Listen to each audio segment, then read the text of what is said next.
ఇది doctor clinic. రోగులు waiting హాల్లో కూర్చుని ఉన్నారు. 70 ఏళ్ల వృద్ధురాలు అతి కష్టముతో వాకర్తో నడుస్తూ కన్సల్టేషన్ రూంలోనికి ప్రవేశించింది. ఆమె చాలా బాధతో, నొప్పితో ఉన్నట్లు కనిపిస్తోంది. ముగ్గురు మధ్య వయస్కులైన ఆమె కోడళ్లు భావోద్వేగం లేకుండా ఆమె వెనుక వచ్చారు. ఆ వృద్ధ మహిళ అతి కష్టంగా స్టూల్ మీద కూర్చుంది. ఆమె విపరీతమైన నొప్పితో బాధపడుతున్నట్లు కనిపిస్తోంది. వెనుక ఉన్న కోడళ్లు నిశ్శబ్దంగా చూస్తూ కూర్చోవడానికి ఏ సహాయం చేయలేదు. డాక్టర్, నాకు డయాబెటిస్ ఉంది. ఇప్పుడు నేను తీవ్రమైన కీళ్ల నొప్పులతో బాధపడుతున్నాను. కూర్చున్నప్పుడు మరియు లేచినప్పుడు నొప్పి చాలా ఎక్కువగా ఉంటుంది. నేను పరీక్షలు రాస్తున్నాను. దయచేసి ల్యాబ్కి వెళ్ళండి. ఎక్స్రే, రక్త పరీక్షలు చేయించుకోండి. అవి చూసిన తరువాత మందులు రాసిస్తాను. వృద్ధురాలు స్టూల్ మీద నుండి లేచేందుకు ప్రయత్నిస్తుంది. కాని లేవలేదు. వెనక ఉన్న కోడళ్లు నిశ్శబ్దంగా చూస్తూ వృద్ధురాలు స్టూల్ మీద నుండి లేచేందుకు ఏ సహాయం చేయరు. ఆ వృద్ధ మహిళ బాధ చూడలేక ఓ పరాయి వ్యక్తి దగ్గరకు వచ్చి స్టూల్ మీద నుండి లేచేందుకు ఆమెకు సహాయం చేస్తాడు.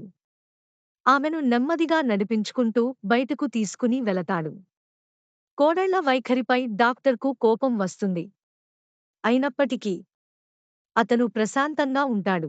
వృద్ధురాలు రిపోర్టులతో క్లినిక్కి తిరిగి వస్తుంది. స్టూల్ మీద కూర్చోవడానికి ఇబ్బంది పడుతోంది. కోడళ్లది అదే వైఖరి. డాక్టర్ కోపాన్ని అదుపు చేసుకోలేకపోయాడు. అతను కోపంతో కోడళ్లపై అరిచాడు. నిజంగా అమానుషులు, శాడిస్టులు, మానవత్వం లేనివారు. ఇంత బాధలో ఉన్న వృద్ధ మహిళ పట్ల మీరు ఇంత ఉదాసీనంగా ఎలా ఉన్నారు? ఈ స్థాయి నిర్లక్ష్యం చూడటం ఒక వైద్యుడిగానే కాదు, ఒక మానవుడిగా కూడా నాకు బాధ కలిగిస్తుంది. డాక్టర్, వాస్తవాలు తెలియకుండా మమ్మల్ని తిట్టకండి. మా వివాహాల తర్వాత 20 సంవత్సరాలు ఆమె మమ్మల్ని శారీరకంగా మరియు మానసికంగా హింసించింది.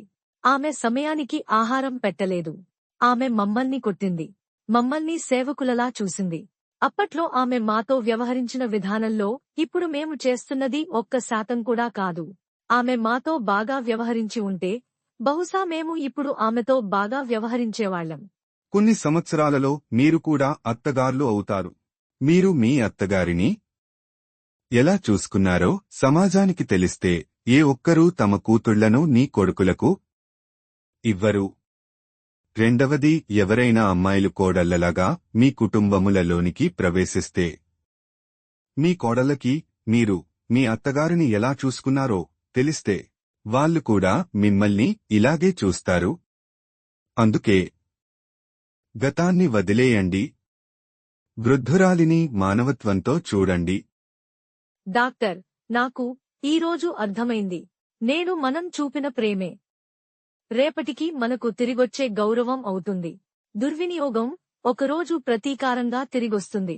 ప్రేమ మాత్రం తరాలు మారినా నిలుస్తుంది.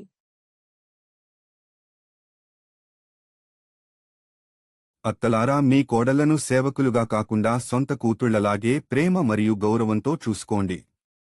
ఎందుకంటే ఒకరోజు వారు కుటుంబానికి పెద్దలు అవుతారు. దుర్వినియోగం ఒకరోజు ప్రతీకారంగా తిరిగొస్తుంది. కోడళ్లలారా, గతం గడిచిపోయింది. ప్రతీకారము వదిలి ఇప్పుడైనా మానవత్వం చూపించండి. మీ అత్తగారిని గారిని మీ అమ్మలాగే చూసుకోండి. మనసులను మార్చుకోవడం వల్లనే కుటుంబం సుఖంగా మారుతుంది. బాధపడే హృదయానికి సానుభూతి, ప్రేమ ఒక్కటే మంచి మరియు నిజమైన ఔషధం. వాళ్ల వైఖరిలో కొన్ని మార్పులు నేను గమనించాను. ఒక కోడలు మెల్లగా వృద్ధురాలి చేతిని పట్టుకుని నెమ్మదిగా నడిపించుకుంటూ బయటకు తీసుకెళ్ళింది. తదుపరి సందర్శనలో కోడళ్లు ఆమెను ప్రేమతో చూస్తున్నారని వృద్ధురాలు చెప్పింది.